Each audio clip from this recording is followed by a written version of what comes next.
समन्ता चक्रवालेषु अत्रा गच्छन्तु देवता सद्धम्मं मुनिराजस्स सुनन्तु सग्गमुक्खदं ධම්මස්සවන කාලෝ අයං බදන්තා ධම්මස්සවන කාලෝ අයං බදන්තා ධම්මස්සවන කාලෝ අයං බදන්තා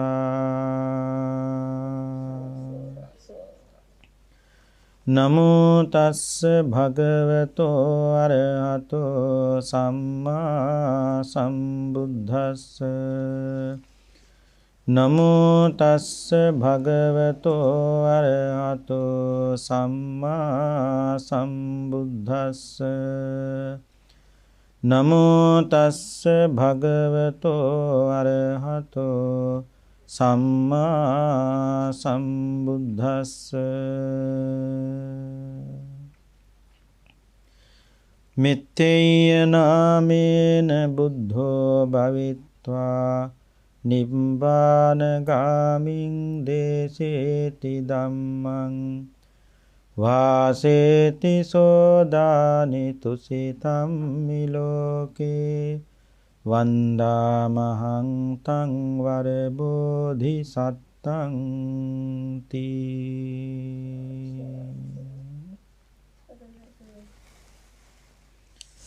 ශ්‍රද්ධාවන්ත පින්වත්නි, ඉතින් අද අපේ ධර්ම දේශනාවෙහි මාතෘකා වශයෙන් තබා ගත්තේ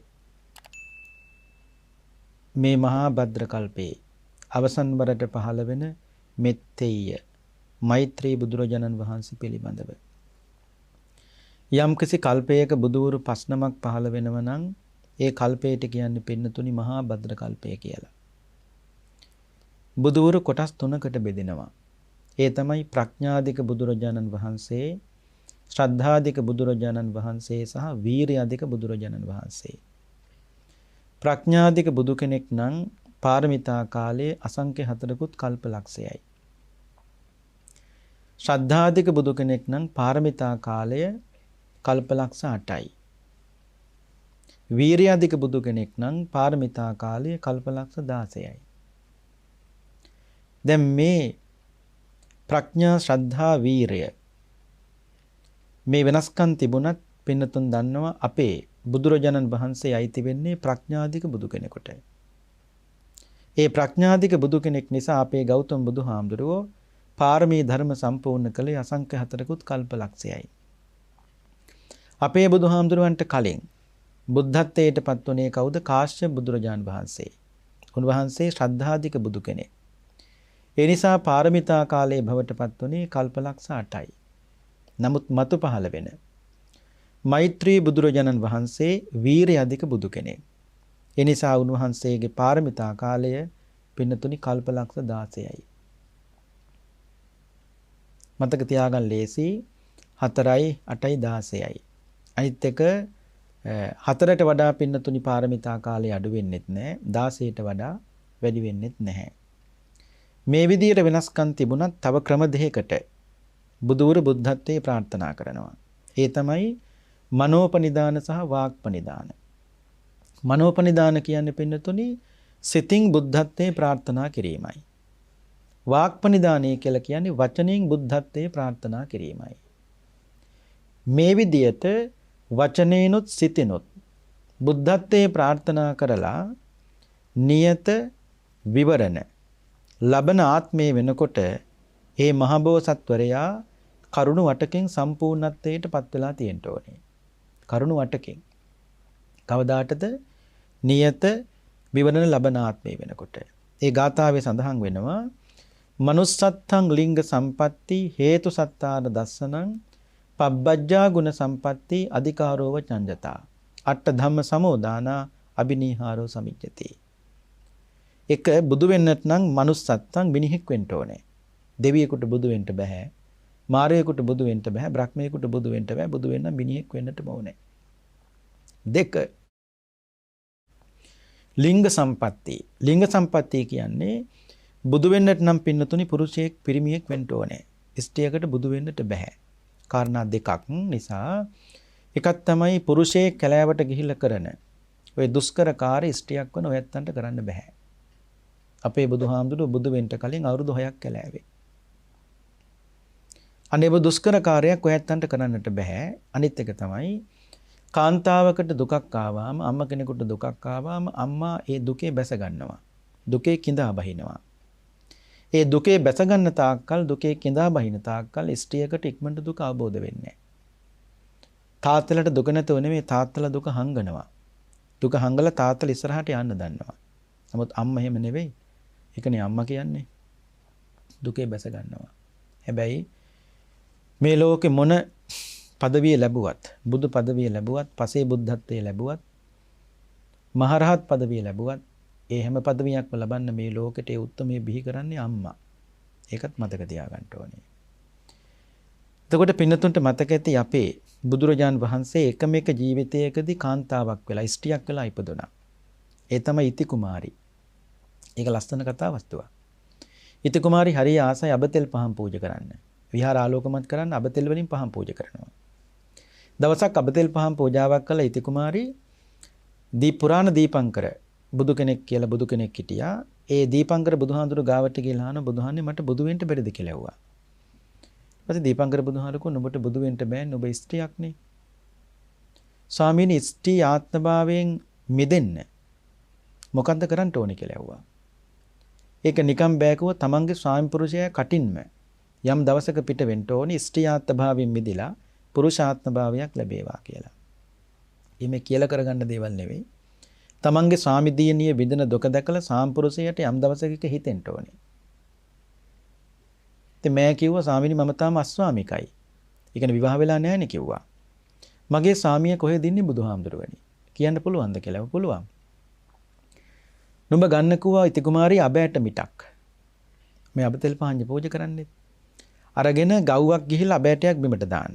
තව ගව්වක් ගන්න අබෑටය බිමට දාන්න. අවසාන අබෑටේ බිම දාන තැන ගයක් තියෙනවා. ඒ ගෙදර තමයි නුඹේ ස්වාමියා ඉන්නේ. මේ වැඩේ කළා. හැබැයි අන්තිම අබෑටේ බිම දාපතන ගයක් තිබුණ ඒ ගෙදර හිටියේ පින්නතුනි ගොපල්ලේ. ඒ කියන්නේ හරක් බල්ලා ජීවත් වෙන මිනිස්සේ. මට ඒක ප්‍රශ්නයක් නෑ. මට ඕනේ මෙච්චරයිනේ. මොකද්ද? මේ ගොපල්ලා හරි සාම්පුරුෂය බවට පත් කරගෙන අහගන්න ඕනේ ස්ත්‍රියාත්ම භාවයෙන් මිදලා පුරුෂාත්ම භාවයක් ලැබේවා කියලා. මේකද නිකන් අහගන්න බෑ. හොඳට සලකන්න ඕනේ සාම්පුරුෂයාට. ඒ නිසා මෙය හැමදාම කරන දේ තමයි මේ ගොපල්ලා හරක් බල්ලා එනකොට සාම්පුරුෂයනේ වතුර මුට්ටියක් උණු කරනවා. හැමදාම හැන්ද වතුර මුට්ටියක් උණු. සමාදාතර නාවනවා. එංග සෝදවනු. දැන් මෙහෙම කාලයක් තිස්සේ කරනකොට දවසක් මේ වචනේ කටින් පිට වුණානේ. මේ ගොපල්ලාගේ. අනේ නුඹට හැමදාම ඉති කුමාරිය මේ දුක විඳින්න බෑ. ඒ නිසා මම ප්‍රාර්ථනා කරනවා ඊළඟ ජීවිතේවත් නුඹට පිරිමි ආත්ම භාවයක් ලැබේවා කියලා. ඔය තමයි අපේ බුදුහාමුදුරු ස්ත්‍රියක් වෙලා ඉපදුණු ආත්ම ඉති කුමාරි කතාවත් උව. ඒ නිසා දෙවෙනි කාරණාව තමයි බුදු බව ලබන්න නම් පින්නතුනි ලිංග සම්පatti පිරිමියෙක් වෙන්න ඕනේ. තුන්වෙනි එක තමයි manussත්තං ලිංග සම්පatti හේතු. හේතු කියලා කියන්නේ නියත වෙර ලබන ආත්මය වෙනකොට මේ මහ බෝසත්වරයා රහත් වීමට තරම් පිං ඇති කෙනෙක් බවට පත් වෙන්න ඕනේ. හතුන් එක තමයි සත්තාර දස්සනං. සත්තාර දස්සනං කියන්නේ තථාගත බුදුරජාණන් වහන්සේ නමක් වෙතින් නිශ්චිත අනාවැකියක් ඒ බුදුහාමුදුරන්ගේ ශ්‍රී මුඛයෙන් පිට වෙන්න ඕනේ. මෙන්න මේ උත්තමයා මෙපමණ කාලයකින් මෙන්න මේ නමින් සම්මා සම්බුද්ධත්වයට පත් වුණා කියලා නිශ්චිත අනාවැකියක් බුදු කෙනෙක්ගේ ශ්‍රී මුඛයෙන් පිට වෙන්න ඕනේ. ඒක 4. පස්වෙනි එක පබ්බජ්ජා. පබ්බජ්ජා කියලා කියන්නේ නියත විර ලබන මහ බෝසත්වරයා ඒ ජීවිතේම අනගාരിക ජීවිතයක්. ඒ කියන්නේ පැවිදි වෙන්නට පුළුවන්කම තියෙන්න ඕන අනගාരിക ජීවිතයක් ගත කරන්න පුළුවන් කෙනෙක් බවට පත් වෙන්න ඕනේ. 6 වෙනි එක තමයි පින්නතුනි හේතු සම්පatti. ඒ කියන්නේ භාවනා කළ උපදවාගත යුතු ප්‍රථම ධානය, ද්විතීය ධානාදී මේ ධාන මට්ටම් වලට එන්න පුළුවන්කම තියෙන්න ඕනේ. 7 වෙනි එක තමයි අධිකාරෝ. ඒ කියන්නේ බුදු කෙනෙක් වෙනුවෙන් තමන්ගේ ජීවිතේ උනත් මතකයිනේ පූජා කරන්න චිත්තසක්. ඒ කියන්නේ හිතේ හයිය තියෙන්න ඕනේ. අන්තිමට වෙන එක තමයි ඡන්දතා. ඡන්දතා කියන්නේ පින්නතුනි කැමැත්ත. කුමක් සඳහා කැමැත්තද? දසපාරමිතා ධර්ම සම්පූර්ණ කරන්නට දැඩි වූ කැමැත්තක් ආසාවක් තියෙන්නට ඕනේ. ඔන්න මතක තියාගන්න නියත විවරණ ලබන ආත්මේ වෙනකොට සෑම බෝසත් කෙනෙක්ම මේ කරුණුවට සම්පූර්ණ වෙලා තියෙන්න ඕන මේ ඒ ආත්මෙ වෙනකොට. නික නියත ලබන ආත්මෙ වෙනකොට. කියන්නේ මිනිස්සෙක් වෙලා උපදින්න ඕනේ. ඊළඟට පිරිමියෙක් වෙලා උපදින්න ඕනේ. රහත් වෙන්න තරම් පින් තියෙන්න ඕනේ. භාවනා කළ ප්‍රථම ධානයකටත් එන්න පුළුවන්. මේ ආදී වශයෙන් කමේදීන් කියු කරුණු ටික. පිනතුට මතකයි අපේ මේ බුදුහාමුදුරුවෝ බුද්ධත්වයට පත් වෙලා ඉන්නකොට දවසක් කල්පනා කළානේ. මම මේ දුකසේ අවබෝධ කරගත්තු ධර්මයේ කෙලෙස් සහිත මිනිස්සු කොහොමද අවබෝධ කරගන්නේ? මම මේ දුකසේ අවබෝධ කරගත් ධර්මයේ කෙලෙස් සහිත මිනිස්සු කොහොමද අවබෝධ කරගන්නේ? කම්මැලිකමක් නෙවෙයි මේක බුදුන්ට කොහොමත් කම්මැලිකමක් නැහැ. සාම්පති මහ බ්‍රහ්මයා පින්නතුට මතකද බුදුහාන්ට අවිලා ආරාධනාවක් කළා. බුදුහාන්නේ ධර්මයේ දේශනා කරන්න මොකද කෙලෙස් අඩු සත්වයෝ මේ ලෝකේ ඕන නැතනම් ඉන්නවා කිව්වා. හැබැයි ඔබ වහන්සේ ධර්මයේ දේශනා නොකර හිටියොත් ඒ ඇත්තන්ගේ කෙලෙස් තා වැඩි වෙන්න පුළුවන්. අන්නේ සාම්පති මහ බ්‍රහ්මයාගේ ආරාධනාවෙන් තමයි අපේ බුදුහාමුදුරුවෝ ඉසිපතනාරාමයට වැඩම කරලා පස්වග මහණුන්ට දහම් දෙසා අන්තිමට වේළුවනාරාමේ බිම්බිසාර මහ රජුරු පූජා කර වේළුවනාරාමේ බාර ඉන්නකොට තමයි සුද්ධෝදන මහ රජුරුව. ඒ කියන්නේ තාත්තා.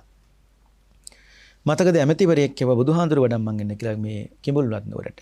හැබැයි යන ඇමතිවරයා මහාන වෙනවා. ආයි එන්නේ. 8 දෙනෙක් කියව 8 දෙනාම මහාන වුණානේ. අන්තිමට යවේ කවුද? කාලුදායි ඇමතියා. කාලුදායිට කිව්ව සුද්ධෝදන රජුරුව කාලුදායි නුඹවත් ගිහලා බුදුහාඳුර මගේ පුතා වඩම් මං එන්නකෝ ගෙදරට. අන්තිමට කාලුදායිත් මහාන වුණා. 20000ක් මහා සංඝරවණ පිරිවරාගෙන බුදුරජාන් වහන්සේ පින්නතුනි තාත්තා බලන සුද්ධෝදන රජුරුව බලන්න ගෙදරට වැඩම කළා. හැබැයි ශාක්‍ය වංශ එක්කෙනෙක්වත් බුදුහාඳුරන්ට වැඳේ නැහැ. ඇයි පින්නතුනි මානෙයනේ? ඇයි සිද්ධාර්ථ කුමාරයා අපිට වැඩිය බහලයිනේ. අප මොකටද වඳින්න වැඳේ නැහැ. ඒ වෙලාවේ පින්නතුන්ට මතකද අපේ බුදුහාමුදුරුවෝ යමා මහ පෙළහරක් පෑවා. යමක මහා ප්‍රාතිහාර. ඒ කියන්නේ එකවර ශනිකව සමාපatti දෙකකට සමවදින්න පුළුවන් නම් ඒකට කියන්නේ යමක මහා ප්‍රාතිහාර. යමක කියන්නේ දෙකක් කියන එකනේ. ඒ කියන්නේ සමාපatti දෙකකට එකවර සමවැදුනොත් ප්‍රාතිහාර දෙකකුත් එකවර දක්වන්න පුළුවන්. ගිනි කඳත් ජල කඳත් අන්ධකාරයත් ආලෝකයත්. අන්නේ යමා මහ පෙළහර පෑවට පස්සේ තමයි ශාක්‍ය වංශයේ ඇත්ත බුදුහාමුදුරුවන්ට වන්දනා කළේ. මානේ දුරුණේ ඇත්තන්ගේ. ඒ වෙලාවේ තමයි සරියුත් මහරහතන් වහන්සේ ආරාධනා කළේ ස්වාමීනි භාගතුන් වහන්සේ අනාගතේ පහළ විය හැකි මෛත්‍රී බුදුරජාන් වහන්සේ පිළිබඳව වර්ණාව සිද්ධ කරන සේක්වා කියලා. අන්න එතනින් තමයි පටන් ගත්තේ. මේකට කියන අනාගත වංශ දේශනාව. මෛත්‍රී වර්ණාව. ඉසර පින්නතුණී අනාගත වංශ දේශනාව රුවන්වැලි සෑයම සිද්ධ කළානේ එළි වෙනකම්. පැය දෙකක් නෙමෙයි හැන්දෑවේ පටන් ගත්තාම බන ඒ ස්වාමින් වහන්සේ ඉවර කරන් ඊට පහුවෙනිදා උදේ එළි වෙනකම් පින්නතුණි බුදුගුණ කියනවා. බුදුගුණ කොච්චර කිව්වත් අහන් ඉන්න පුළුවන් නේ. පින්නතුන්ට මතකද සද්ධාතිස්ස රජුරෝ කළුදිය පොකුණ ළඟ අනුරාධපුරයේ මිහින්තලේ පාරේ තියෙන පින්නතුනි කළුදිය පොකුණ කියලා එකක්.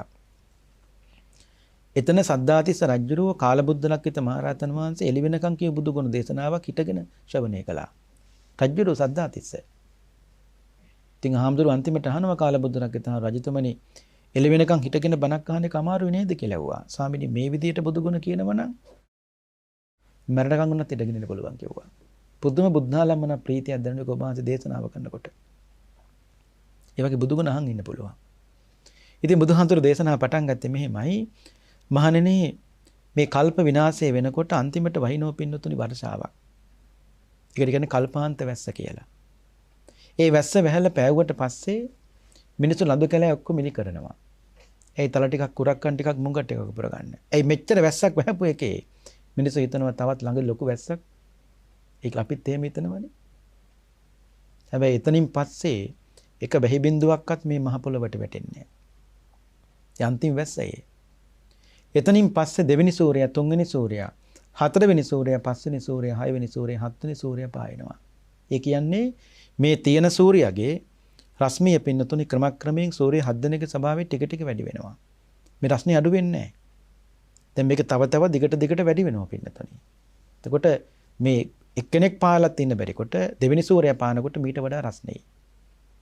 එහෙම කියලා බුදුහාමුදුරු දේශනා කරන මහණෙනි පස්වෙනි සූර්යයා පායනකොට මේ මහමුහුදේ වතුර තියෙන්නේ තල්ගස් 7ක් තරම් ඔසට. ඒකත් තල්ගස් 6 5 4 3 2 1 බවට පත් වෙනවා. ඒකත් අඩු වෙලා ගිහිල්ලා අන්තිමට මිනිස්සු 5 දෙනෙක් නෑ මිනිස්සු 7 දෙනෙක් පෙවෙන තරමට මහමුහුදේ වතුර තියෙනවා. ඒකත් අඩු වෙලා ගිහිල්ලා මිනිස්සු 6 දෙනෙක් 5 දෙනෙක් 4 දෙනෙක් 3 දෙනෙක් එක්කෙනෙක් පෙවෙන තර වතුර තියෙනවා. අන්තිමට එක මිනිස්සෙක් පෙවෙන තරමට මහමුහුදේ වතුර තියෙන. එක මිනිහෙක් පෙවෙන තරමට. කවදාටද පස්වෙනි සූර්යය පායනකොට. ඒ මිනිස්සයාගේ බෙල්ල දක්වා ඉන දක්වා මේ දනිස් පොල් කටු දෙක දක්වා මේ කකුල් දෙකේ ගොප්පෙට දෙක පෙවෙන තරමට වතුර තියෙනවා. අන්තිමට හරකෙක්ගේ කුරයක් පෙරෙන්න තරමවත් මහමුහුදේ වතුර නැහැ පතුලේ. ඒ කියන්නේ හරකෙක් අඩිය ගැවුවට පස්සේ පොඩි වලක් හැදෙනවනේ. අන්න ඒ බදු වලක්වත් පිරෙන්න තරම් මහමුහුදේ වතුර නැහැ පතුලේ පස්වෙනි සූර්යය පායනකොට. මහණෙනි 6 වෙනි සූර්යය පායනකොට මේ පොළොව දුන් දානවා. ගිනි ගන්නෑ දුන් දානවා. 7 වෙනි සූර්යය පායනකොට මේ පොළොව ගිනි ගන්නවා. ඒ ගිනි දැල්ල ආබස්සර බ්‍රහ්ම ලෝකෙන් තමයි පින්නතුන් ඉවර වෙන්නේ. ඒ කියන්නේ එච්චර දුරට ගිනි දැල්ල යනවා. හැබැයි බුදුහාර අන්තිමට දේශනා කරන මේ සූර්ය 7 දෙනෙක් පායලා මේ කල්පේ විනාශ වෙනවා කියන කතාව විශ්වාස කරන්නේ සෝවාන් වෙච්ච කෙනෙක් විතරයි කිව්වා. වෙනයි විශ්වාස කරයිද කියලා දන්නේ නැහැ. සෝවාන් වෙච්ච කෙනෙක් විතරයි කිව්වා. එතකොට පින්නතුන්ට හිතනවද මේ සූර්ය 7 දෙනෙක් පායලා මේ සූර්ය 7 දෙනෙක් පායලා කල්පේ විනාශ වුණාට පස්සේද මෛත්‍රී බුදුහාඳුරු පහළ වෙන්නේ? නෑ. මෛත්‍රී බුදුහාඳුරුත් පහළ වෙලා උන්වහන්සේත් අවුරුදු 80000ක් කල් මේ ලෝක ජීවත් වෙලා උන්වහන්සේත් පිරිනිවන් පෑවට පස්සේ තමයි ඔය සූර්ය 7 දෙනෙක් පායලා කල්ප විනාශයේද සමහරව අහනවා. හඳුනේ මේ ලෝක විනාශ වුණාට පස්සේද මෛත්‍රී බුදුහාඳුරු ආයි පහළ වෙන්නේ කියලා නෑ පින්නතුනි මේක මහා භද්‍ර කල්පයක් නේ. එතකොට මහා භද්‍ර කල්පයක පින්නතුනි අතරතුර විනාශ වීමක් නැහැ. දැන් එතකොට ගිනි අරගෙන විනාශ වුණාට පස්සේ සූර්ය 7 දෙනෙක් පායලා මේ ලෝකේ නැවත මේ ලෝකේ හට ගන්න කාලයක් එනවා. ඒක බුදුහාර කොටස් 4කට බෙදුවා. සංවට්ට කල්පය, සංවට්ටඨායි කල්පය, විවට්ට කල්පය, විවට්ටඨායි කල්පය කියලා. වචන බර වැඩි වෙනත අර්ථය බොහොම තේරුම් ගන්න ලේසියි. සංවට්ට කල්පය කියන්නේ පින්නතුනි ගින්න ජලය වාතය ආදී කුපිත වෙනකොට මේ ලෝක විනාශ වෙන කාලයට කියනවා සංවට්ට කල්පය කියලා. කියන්නේ ගින්නෙන් විනාශ වෙනවා, වතුරෙන් විනාශ වෙනවා. ඊළඟට පින්නතුනි වාතයෙන්, ඒ කියන්නේ සුළඟෙන් විනාශ වෙනවා. ඊට පස්සේ සංවට්ටඨායි කල්පය කියලා කියන්නේ විනාශ වුණාට පස්සේ ජන ශූන්‍ය, මිනිහෙක් නැති, ගහක් කොලක් නැති ස්වභාවයට පත්වෙච්ච තව කාලයක් තියෙනවා පින්නතුනි මේ ලෝකේ. ඒකට කියන සංවට්ටඨායි කල්පය කියලා. ඊළඟට විවට්ට කල්පය කියලා කියන්නේ මේ පෘථිවි තලය වැඩෙමින් පවතින කාලයට කියන විවට්ට කල්පය කියලා. ඒ කියන්නේ පෘථිවි තලය, ඒ කියන්නේ මේ මලව ගහකොළ මේවා ඇති වෙන කාලේ. ඊළඟට විවට්ටඨායි කල්පය කියන්නේ වැදගත් අන්න සත්ත්ව ප්‍රජාව. සත්ත්ව ප්‍රජාව කියන්නේ මිනිස්සු හට ගන්න කාල පරිච්ඡේදයක විවට්ටඨායි කල්පය කියලා. එහෙනම් සංවට්ට කල්පෙත් බුදුරු නැහැ. සංවට්ටඨායි කල්පෙත් බුදුරු නැහැ. විවට්ට කල්පෙත් බුදුරු නැහැ. එහෙනම් බුදුරු ඉන්න මොන කල්පේද? විවට්ටඨායි කල්පේ විතරයි. ඒ කියන්නේ මිනිස්සු හට ගන්න, මිනිස්සු ඉන්න කාලවල විතරයි ලෞතර බුදුවරු පින්නතුනි මේ ලෝකෙ උපදින්නේ. එහෙම කියලා බුදුහාඳුරු මතක් කරන මහණෙනි, නුඹලාට මතකද, දන්නවද මෛත්‍රී බුදුරජාන් වහන්සේ ප්‍රථම නියත විවරණ ලබාගත්තේ කවදාද? මීට කල්පලක්ෂ 16කට කලින් මේ ලෝකෙ පින්නතුනි ප්‍රභාවන්ත කියලා සක්විති රජෙක් උප්පත්ති ලැබුවා. ප්‍රභාවන්ත. ඒ ප්‍රභාවන්ත සක්විති රජුරෝ සියලුම සම්පත් අතහැරලා දාලා මුහුර්ත කියන බුදුරජාන් වහන්සේ ළඟ රතන භික්ෂුව නමින් පැවිදි වුණා. මෛත්‍රී බුදුහාඳුරෝ.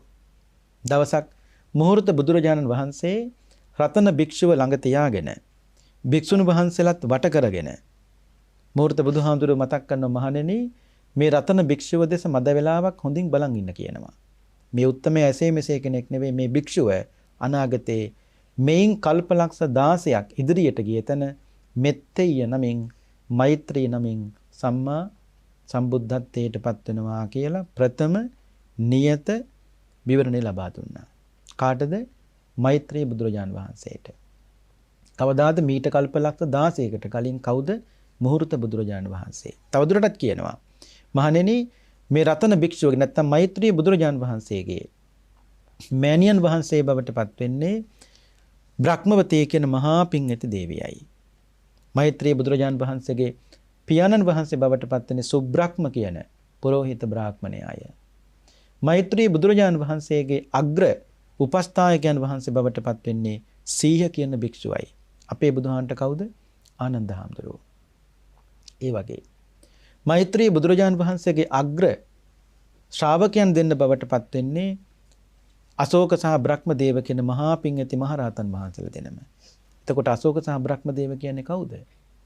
දුටුගැමුණු රජුරුවයි සද්ධාතිස්සයි. ඒ කියන්නේ ඒ අයියයි මල්ලි දෙන්න අනාගතයේ පහළ වෙන මෙත්තෙය බුදුරජාන් වහන්සේගේ අග්‍ර ශ්‍රාවකයන් දෙන්න බවට පින්නතුනිපත් වෙනවා.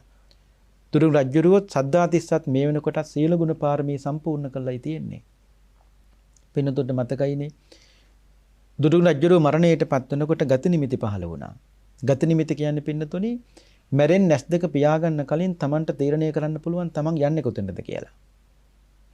පුළුවන් ඒක. හැබැයි නිකම් බෑ. ඒවා හොඳට තියෙන අරකටත් දෙකටම තියෙනවා. පින්නතුන්ට මතකද දුටුගැමුණු රජුරුව මැරුණේ කොහොමද? රුවන්වැලි සෑයේනේ. රුවන්වැලි මහා සෑය මරණයට පත් වුණේ ඒ වෙලාවේ හාමුදුරුව පිරිත් කිව්වා රජුරුව මැරෙන්න කලින්. එතකොට දිවි ලෝකෙන් දෙවියොත් ඇල රජුරුව එක්කරන් යන්න. දුටුගැමුණු රජුරුව එක්කරන් යන්න. රජුරුව අතින් සංඥාවක් දුන්න දෙවියන්ට පොඩ්ඩක් ඉන්න සාමිනි මහන්සලා මට තාම පිරිත් කියනවා. පිරිත අවසන් වෙච්ච ගමන් මම නුඹලාගේ ලෝකයට එනවා කිව්වා. මේ සංඥාව දැකලා හාමුදුරුව පිරිත නැවැත්තුවා. දැන් හාමුදුරුව හිතුවේ රජුරුව මේ සංඥාව දුන්නේ අපිට පිරිත නවත්තන්නයි කියලා. රජුරුව කෝ සාමිනි පිරිත නවත්තන්න එපා මම ඔබ හන්දලා පිරිත නවත්තන්න එපා කිව්ව නෙවෙයි. මාව එක්කරන් යන්න දිවි ලෝකෙන් දෙවියොත් ඇවිල්ලා කිව්වා.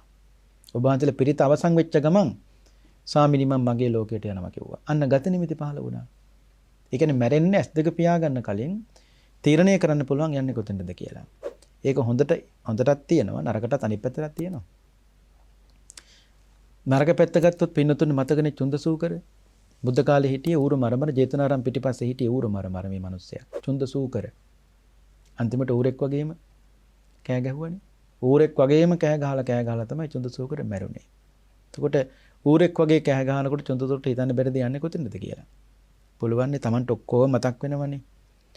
අපිටුනත් එහෙමනේ පින්නතුනේ. මේ වැඩ කටයුතු නිසා මොකොත් එහෙම මතක් වෙන්නේ නැහැ. එහෙම හිතෙන්නේ නැහැ. කාර්යබහුල ජීවිත නිසා. නිකන් හිතන්නකෝ ලෙඩ වෙලා ඇඳකට වැටෙනකොට තනියෙන් ඉන්නකොට ඔක්කොම කල්පනා වෙනවා. ඒක අපි කාටනත් එහෙම තමයි. කියන්නේ මුල ඉඳලා Tamanගේ ජීවිතේ අග දක්වා මේ ලෙඩ වෙන කාලේ දක්වා පින්නතුනේ කල්පනා කළොත් ඔක්කොම එකම චිත්‍රපටයක් වගේ එනවා එළියට ඔක්කොම. ඒක තමයි ස්වභාවය. ඒ එනකොට Taman දන්නවනේ. ආයි වෙන මොනවා කවුරු මොනවා කිව්වත් දැන් අපේ ඔළුව තකගා කවුරු හිත හදන්න හැදුවත් සතුටු වෙන්නම් මා පිං කළා හරි පිං කරලා තියෙන්න පුළුවන්. නමුත් නරක කළා නම් ඒකත් පින්නතුනේ ඔළුවට එනවනේ. ඒ තමයි හිතේ ස්වභාවය. ඒ නිසා හොඳ දේ පුරුදු කරන්න පින්නතුනේ. ඒ නිසා මොකද අපි කවුරුත් දන්නවා මරණ කලින් ඇඳකට වැටෙනවම තමයි. එදාට පින්නතුනේ හිතලා සතුටු වෙන්න පුළුවන් දෙයක් තියෙන්න ඕනේ. ඊට රජුරෝ රජකම් නිසා හතුරුනා නෙවෙයි අවසාන මොහොතේ. අර කරපු පින්කම් නිසා රජුරු හතුරු වුණේ. රජකම් දිහා බලලා හතුරු වෙන්න බෑ කාටවත්. ඉතින් ඒ නිසා සද්ධාතිස්සයි දුටුගැමුණු රජුරුව තමයි මෛත්‍රී බුදුහාරන් කාලේ අග්‍ර ශ්‍රාවකයන් දෙන්න බවට පත් වෙන්නේ. පදුමාසා සුමනා කියන මහා පිං ඇති අග්‍ර ශ්‍රාවිකාව නැකම් භික්ෂුණීන් වහන්සේලා දෙනම තමයි මෛත්‍රී බුදුරජාණන් වහන්සේ කාලෙට අග්‍ර ශ්‍රාවිකාවන් දෙන්න බවට පත් වෙන්නේ. අපේ බුදුහාන්ට කවුද? කේමා උප්පලවන්න. ඒ වගේ. ඊළඟට මෛත්‍රී බුදුරජාණන් වහන්සේගේ අග්‍ර දායකයන් දෙන්න බවට පත් වෙන්නේ සුධර්ම සහ සංගණය කියන මහා පිංගතිටවරු දෙන්න. අපේ බුදුහාන්ට නාද පිණිතුතුමානේ. ඒ වගේ. ඊට පස්සේ මෛත්‍රී බුදුරජාණන් වහන්සේගේ උස 88 රියනයි. මෛත්‍රී බුදුරජාණන් වහන්සේ මේ ලෝක ජීවත් වුණ අවුරුදු 80000ක්. උන්වහන්සේ බුදු වෙන්නේ නාගහක් යට. එදාට නාගහ බෝධියක් බවට පත් වෙනවා. අද අපිට අසතු ගහ බෝධියක් බවට පත් වුණානේ. ඒ විදියට මේ සියලු විස්තර කිව්වේ කවුද? මුහුර්ත බුදුරජාන් වහන්සේ මීට කල්පලක්ෂ 16කට කලින් රතන කියන භික්ෂුව නැත්නම් මෛත්‍රී බුදුරජාන් වහන්සේට ප්‍රථම නියත විවරණය පෙන්වු ලබා දුන්නා.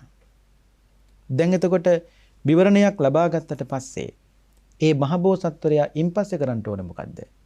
දස පාරමිතා සම්පූර්ණ කරන්න ඕනේ. බුද්ධ කාරක ධර්ම සම්පූර්ණ කරනවා කියලා කියන්නේ. හැබැයි ඒක එක විදියට බෑ. දානය ගත්තොත් 3 ආකාරයට පුරුදු කරන්න ඕනේ. දාන පාරමී, දාන උපපාරමී, දාන පරමත්ත පාරමී. දාන පාරමී කියන්නේ තමන් සතු බාහිර වස්තු කිසියම් ලාභ අපේක්ෂාවකින් තොරව හුදෙක් නිර්වාණාභෝධය ප්‍රාර්ථනා කරගෙන දෙනව නම් ඒකට කියන්නේ දාන පාරමිතාව කියලා.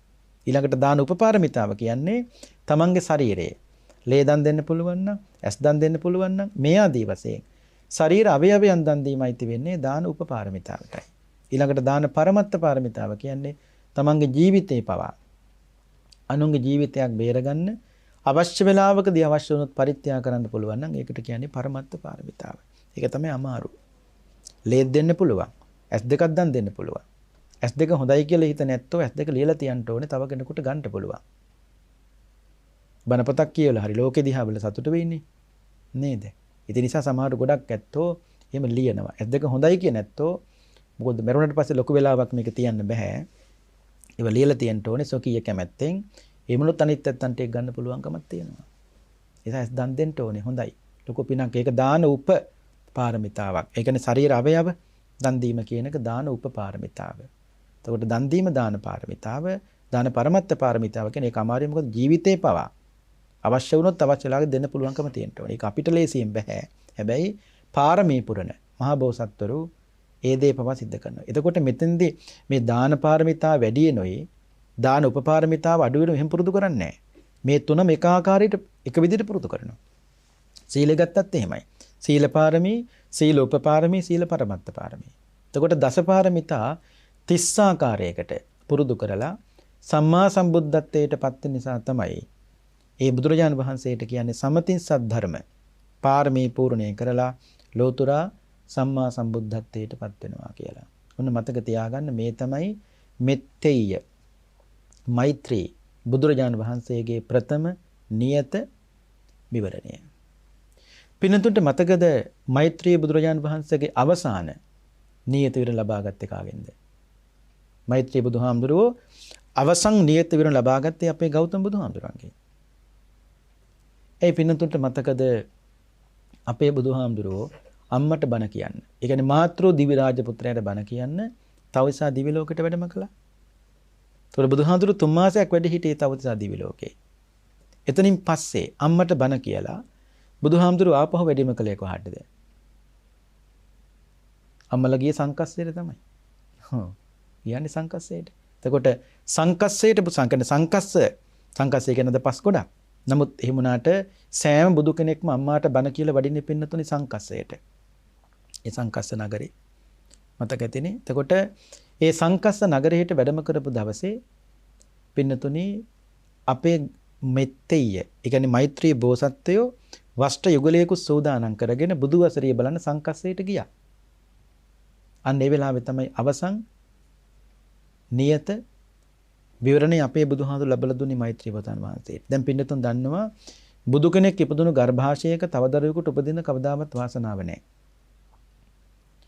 ඒ බෝසත් කුමරෙක් ඉපදුනාට පස්සේ බෝසත් අම්මට වෙනත් පුරුෂයන් දෙස කවදාවත් රාගාසිතින් බලන්න බෑ. බලන්නෙත් නැහැ. ඒ වාගේ වෙනත් පුරුෂයන්ට බෝසත් මව දෙස රාගාසිතින් බලන්නත් බෑ. බලන්නෙත් නැහැ. බෝසත් මවට ක්ලාන්තියක් ඇති වෙන්නේ නැහැ. අපි අම්මයි කුසේ ඉන්නේ මාස 9යි. නමුත් බෝසතාණන් වහන්සේ අනිවාර්යෙන් මාස 10ක් මව කුස පරිහරණය කරනවා. අපි අම්මයි කුසේ ඉනකොට අම්මගේ කුණු මල මූත්‍ර ලේ සැරවා මේ ඔක්කොම අපේ ඇඟේ ගෑවෙනවා.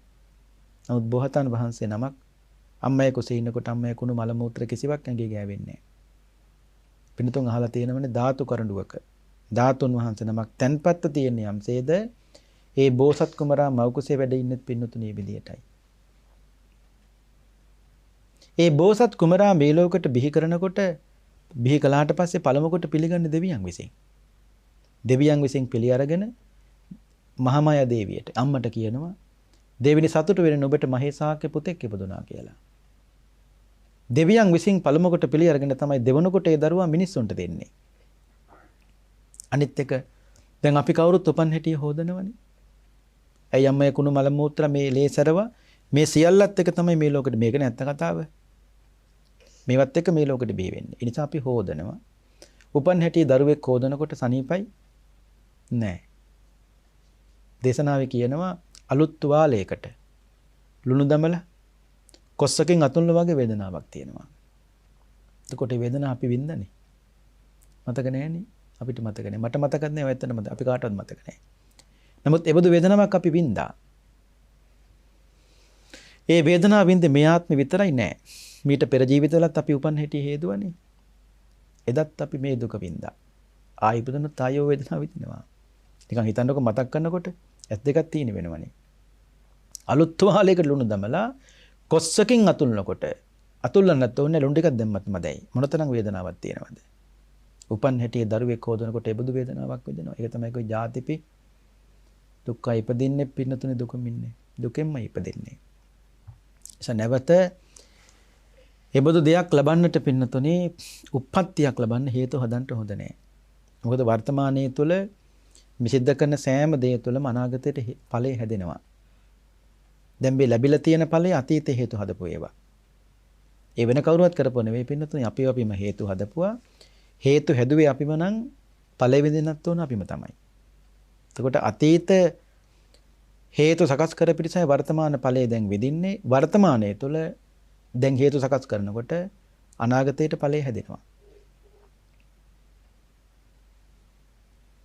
ඉතින් බුදුහාමුදුරුවෝ දේශනා කරනවා මහණෙනි ඒ මෛත්‍රී බුදුරජාන් වහන්සේ එදා වස්ත්‍ර යුගලයක් හදාගෙන මේ සංකස්සයට ගියපු වෙලාවේ අපේ බුදුහාන්ට වස්ත්‍ර යුගලේ පූජා කළා. පූජා කළාට පස්සේ අපේ බුදුහාමුදුරුවෝ කියනවා මහණෙනි මට දැන් මේ වස්ත්‍ර යුගලයකින් පිදූ මේ උත්තමයා මගෙන් පස්සේ අනාගතේ මේ උත්තමයා මෛත්‍රී නමින් සම්මා සම්බුද්ධත්වයට පත් වෙනවා කියලා අවසාන නියත විවරණය ලබා දුන්නා. දැන් මතකයි නේද කොට? පළවෙනි නියත ලබා ගත්තේ මුහුර්ත බුදුහාඳුරන්ගේ මීට කල්පලක්ෂ 16කට කලින් මෛත්‍රී බුදුහාඳුරෝ. අවසන් නියත ලබා ගත්තේ සංකස්සේදී කාගෙන්ද? අපේ ගෞතම බුදුරජාන් වහන්සේගෙන්. දැන් මේ වෙනකොට මෛත්‍රී බෝසත්වයෝ සියලු ගුණ පාරමී සම්පූර්ණ කරලා තුසිත දිව්‍ය ලෝකේ වැඩ වාසය කරනවා. මතු අනාගතේ බුදු වෙන්න බලන් ඉන්නේ. එදාට පින්නතුනේ මෛත්‍රී බෝසත්වයේ මනුස්ස ලෝකෙ උපදිනකොට අපේ ගෞතම බුදුහාමුදුරන්ගේ එකම ධාතුන් වහන්සේ නමක්වත් දිව්‍ය ලෝකෙ තියෙන්නත් බෑ, මනුස්ස ලෝකෙ තියෙන්නත් බෑ, බ්‍රහ්ම ලෝකෙ තියෙන්නත් බෑ, ගෙවල් වල තියෙන්නත් බෑ, පන්සල් වල තියෙන්නත් බෑ. ඒ කියන්නේ බුදු කෙනෙක්ගේ ධාතුන් වහන්සේ නමක් තියෙද්දි නැවත ලෝකෙ බුදු කෙනෙක් පහළ වෙන්නේ නැහැ. ඒ කලින් පහළ වුණ බුදුහාමුදුරන්ගේ සියලුම ධාතුන් වහන්සේලා අවසන් වෙච්ච දවසට තමයි නැවත ලෝකෙ බුදු කෙනෙකුට උපදින්න පුළුවන්කම තියෙන්නේ. නමුත් තාමත් අපේ බුදුහාමුදුරන්ගේ ධාතුන් වහන්සේලා මනුස්ස ලෝකෙ තියෙනවා. දිව්‍ය ලෝකෙත් තියෙනවා. බ්‍රහ්ම ලෝකෙත් තියෙනවා. හැබැයි යම් දවසක අති අනාගතයේදී ඒ සියලුම ධාතුන් වහන්සේලා ආදාහණය වෙනවා. අපි ඒකට කියන්නේ ධාතු පරිනිර්වාණය කියලා. බුදු කෙනෙක්ගේ පරිනිර්වාණ තුනක් තියෙනවානේ. ක්ලේශ පරිනිර්වාණය, ස්කන්ධ පරිනිර්වාණය සහ ධාතු පරිනිර්වාණය. ඉන් දෙකක් දැන් ඉවරයි. ක්ලේශ පරිනිර්වාණයත්. ක්ලේශ පරිනිර්වාණය කියන්නේ සකල ක්ලේශයන් ප්‍රහාණය කරලා බෝධි මුලදී බුදු වුණා. ඒ කියන්නේ කෙලෙස් පිරිනිවියා. ස්කන්ධ පරිනිර්වාණය කියන්නේ කුසිනානානවරදී උපවත්තන සාලවනුද්‍යානේ බුදුහාඳුරෝ පිරිනිවන පාවා දාලා ඒකට කියන්නේ ස්කන්ධ පරිනිර්වාණය කියලා. ධාතු පරිනිර්වාණය තාම සිද්ධ වුණේ නැහැ. ඒක සිද්ධ වෙන්නේ අනාගතේ. එතකොට මෛත්‍රී බෝසත්වයේ මනුස්ස ලෝකෙට උපදිනකොට අපේ බුදුහාඳුරන්ගේ එකම ධාතුන් වහන්සේ නමක්වත් තියෙන්න බෑ. එතකොට සියලු ධාතුන් වහන්සේලා අවසන් වෙච්ච දවසට තමයි මෛත්‍රී බුදුහාඳුරන්ට මනුස්ස ලෝකෙට එන්න පුළුවන්කම තියෙන්නේ. දැන් මේ වෙනකොට තුහිත් දිව්‍ය ලෝකෙ වැඩ වාසය කරන්නේ. අනිත් එක බුදුන් වහන්සේලා සමහරු මෛත්‍රී බෝසතාණන් වහන්සේට පින් අනුමෝදන් කරනවා. අපි දේශනාවේ මුලට ගත්තෙත් මෛත්‍රී බුදුහාඳුර වන්දනා කරන ගාතාව.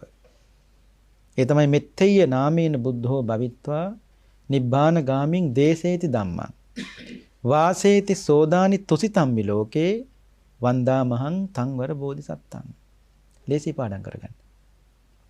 දැන් බුදුන් වහන්සේලා මෛත්‍රී බෝසතාණන් වහන්සේටත් පින් දුන්නට වරදක් වෙන්නේ නැහැ. සමහරු පින් දෙනවා සමහර අම්මලා තාත්තලා. බුදුන් වහන්සේලා ඉතින් කෙසේ හෝ වේවා පින්නතුනි භාගතුන් වහන්සේ වදාලා මහණෙනි අනාගතයේට මේ දඹදිව කේතුමති රාජධානී බවට පත් වෙනවා. මෛත්‍රී බුදුහාරු පහළ වෙන කාලෙට කේතුමති රාජධානී මිනිස්සු හරිම සෞභාග්‍ය සම්පන්නයි. ඊර්ෂ්‍යා කරන්නේ, ක්‍රෝධ කරන්නේ, වෛර කරන්නේ, දිවි ලෝකෙන් බට දෙව් විමනක්කා කේතුමති රාජධානි සමානයි. ඒ කියන්නේ මොකක්වත් නැති කාලෙක නෙවෙයි බුදු කෙනෙක් පහළ වෙන්නේ සෞභාග්‍ය සම්පන්න සමයකදී. බුදුවරු පින්නතුන් දන්නවා කවදාවත් දුප්පත් පවුලක උපදින්නේ නැහැ. සල්ලි තියෙන හොඳම පොහොසත් පවුලක තමයි බුදු කෙනෙක් උපදින්නේ. දැන් අපේ බුදුහාර උපදිනකොට සොද්දෝදන මහරජුණන්ගේ මාලිගාව තමයි සල්ලි තිබුණ හොඳම මාලිගාව. මෛත්‍රී බෝසත්වයේ උපදින්නේ සුබ්‍රක්‍ම කියන පුරোহিত බ්‍රාහ්මණේ තාත්තනේ. ඒ මාලිගාවේ උපදින්නේ. ඒ මාලිගාවේ උපදිනකොට ඒ සල්ලි දෙන හොඳම මාලිගාව. එතකොට දුප්පත් පවුලක උපදින්න බැරිද? දුප්පත් පවුලක ඉපදුනත්, දුප්පත් පවුලක ඉපදලා බුදු වෙන්න ගියත්, බුදු වුණත් කවුරුත් ගණන් ගන්නෑ. එදාට කියන්නේ මොකක්වත් නැති නිසානේ බුදු වෙන්න ගියේ. අපිට හොඳට තියෙනවනේ. එයා තියෙන මිනිස්සු යන්නේ. හැබැයි තියෙන පවුලකින් ගිහලා සීල සම්පත් අතහැරලා බුද්ධත්වයටපත් වුණාම අනිත්‍යත්ව කල්පනා කරනවා කොහොමද? සිද්ධාර්ථ කුමාරයාට රම්ම්‍ය සුරම්ම්‍ය සුබ කියන මාලිගා තුනක සැපත් විඳලා බුදු වෙන්න යන්න පුළුවන් වුණා නම් ඇයි අපිට බැරි? එතකොට තියෙන මිනිහත් යනවා නැති මිනිහත් යනවා. නැති තැනකින් ගිහලා බුදුනාට පස්සේ කවුරුත් ගණන් ගන්නෑ. ඉතින් අජිත නමින් තමයි මෛත්‍රී බෝසත්වයෝ උප්පත්ති අජිත නමින්. අපේ බුදුහාර සිද්ධාර්ථනේ. ඒ වගේ අජිත නමින් උප්පත්ති ලැබෙනවා. චන්ද්‍රමුඛය කියන පංච කල්යාණින් හිබි කාන්තාවත් එක්ක තමයි මෛත්‍රී බෝසත්වයෝ විවාහ වෙන්නේ. ඒ මෛත්‍රී බෝසත්වයන්ට දාව චන්ද්‍රමුඛය කියන කාන්තාව බ්‍රහ්ම වර්ධන කියලා කුමාරයෙක් මේ ලෝකෙට බිහි කරනවා. අපේ බුදුහාර රාහුල කුමාරයා. ඒ වගේ එදා සතර පින්නිමෙත් දැකලා ගිහිගේ කලකිරිලා සම්මා සම්බුද්ධත්වයට පත් වෙන දවසේ අපේ බුදුහාන්ටන් කිරිපිටි පූජා කළේ සුජාතාවනේ. නමුත් මෛත්‍රී බුදුහාමුදුරන්ට කිරිපිටි පූජා කරන්නේ තමන්ගේම ප්‍රතිවතාව. ඒ කියන්නේ බිරිඳ ගිහි කල චන්ද්‍රමුඛය කියන කාන්තාව විසින් සකස් කරන ලද කිරිපිටි වලදා සම්මා සම්බුද්ධත්වයට පත් වෙනවා. මේ දේශනාව තව දිගට තියෙනවා කියන්න වෙලාව නෙවෙයි. ඒ නිසා මේ බුද්ධාලම්බන ප්‍රීතිය ඇති කරගන්න මේ කරුණ ටික ප්‍රමාණවත්. ඒ නිසා ඒ මතු පහළ වෙන මෛත්‍රී බුදුරජාණන් වහන්සේට බෝසතාණන් වහන්සේට අපගේ වන්දනීය නමස්කාරය වේවායි සාදු සාදු සාදු කියලා ප්‍රාර්ථනා කරන්න.